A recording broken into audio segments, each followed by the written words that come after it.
Mga kapuso, nandito pa rin po tayo ngayon sa Manila North Cemetery, ang isa sa pinakamatanda at pinakamalaking sementeryo sa buong bansa. Katunayan, mahigit 1,000,000 po ang nakahimlay na mga yumaong mga kababayan po tayo rito sa Manila North Cemetery. Kabilang na po ang mga dating presidente, mga artista at ilan pa pong mga personalidad.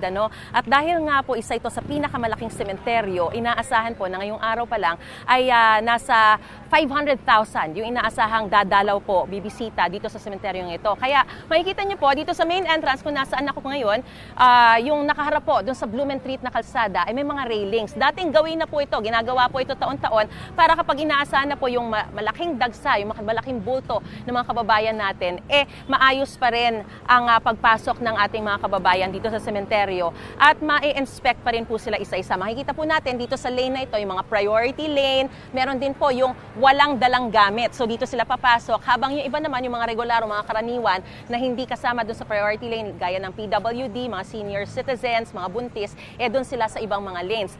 So ngayon, kapag mamaya inaasahan na natin yung pagdagsa ng mga kababayan natin, dito sila papasok sa mga railing na ito at syempre nakabantay yung maraming mga pulis para mag-inspeksyon sa kanilang mga gamit para masiguro yung mga hindi dapat dalhin ay makukumpiska. So sa ngayon, meron na po ba tayong mga nakupiska, sir? O puro mga, ito, mga lighter, ayan. Lighter pa lang, tsaka alcohol. Bawal po yan. Pati na rin po yung mga matatalas, matutulis na mga bagay.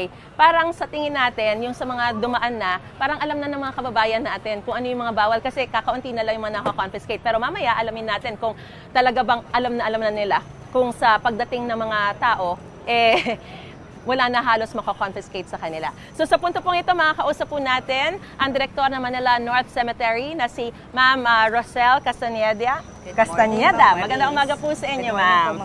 Alright, so gaya po ba ng nauna ng impormasyon, 500,000 pa rin po yung inaasahan natin na darating ngayon at bukas, gaano karami yung inaasahan natin o nabago po ba? Ngayon, libo po ang ine-expect po namin ngayong araw nito dahil since half day na po tayo ngayon. So, pero tomorrow po, half day po, yung mga trabaho? Trabaho po, yung mga pasok sa opisina. So, tomorrow po ay November 1 na.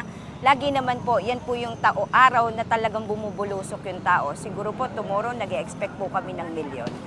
Milyon, oo. So, kumusta naman po, ano yung mga paalala natin, do's and don'ts sa loob ng sementeryo, pagdating po nila dito? Parehas pa rin naman po ng taunan natin. Yung pagdadala po, ang pinagbabawal po ang pagdadala ng kanilang mga personal knives, Swiss knife, matutulis na bagay, barel, deck cards, bingo cards, Bluetooth speakers, at saka yung mga inuming nakakalasing. Dagdag pa po namin dito, pinagbabawal na rin po ang pagdadala ng kanilang mga alagang hayop. Okay. Opo. Ayan po ay kahit dahilan po nila ay madali naman pong bitbitin at karga lang po nila, still hindi pa rin po ito papayagan.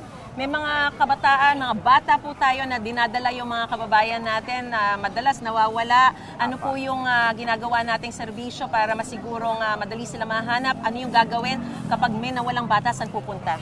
Dito po sa loob ng Manila North Cemetery, pinapaalalahanan po namin ng mga magulang hanggat maaari po ay pagpasok po nila sa entrance area. Nandito po sa ang ating social welfare, Manila Social Welfare Desk. Kung po pwede pong iparegistered natin yung mga bata. Pag pinaregistered po natin yung mga bata, magkakaroon po sila ng name taggings. Nando doon po, isinusulat po, even po yung contact numbers ng mga magulang. Bukod pa po dyan, in case of loss po, pwede po nilang pakinggan. Meron po tayong PA system dito. Doon po namin ina-announce yung pangalan ng bata.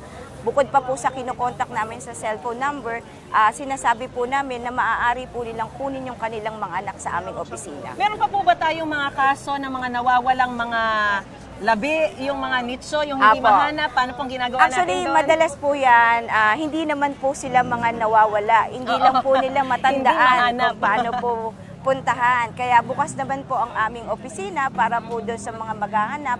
Meron naman po tayong mga empleyado na pwede pong maghatid po doon sa puntod ng kanilang kaanak. Alright, ma'am, paalala na lang po natin sa ating mga kababayan na dadalaw dito sa Manila North Cemetery, yung mga karagdagang serbisyo po na inaalay po ng Manila North Cemetery para mas maging maayos, walang aberya, mas maging komportable po ang kanilang pagdalaw dito sa cemetery sa mga yumaon na mahal sa buhay. Siguro po ang nadagdag po kasi talaga ngayon is yung meron po kasi tayong mga road closure. Dito po sa mga road closure na to ay minabuti po ng aming Mayor Hani Lacuna Pangan na magkaroon din po ng mga libreng e-trikes doon pa lang po sa mga designated parking areas patungo po dito sa Manila North.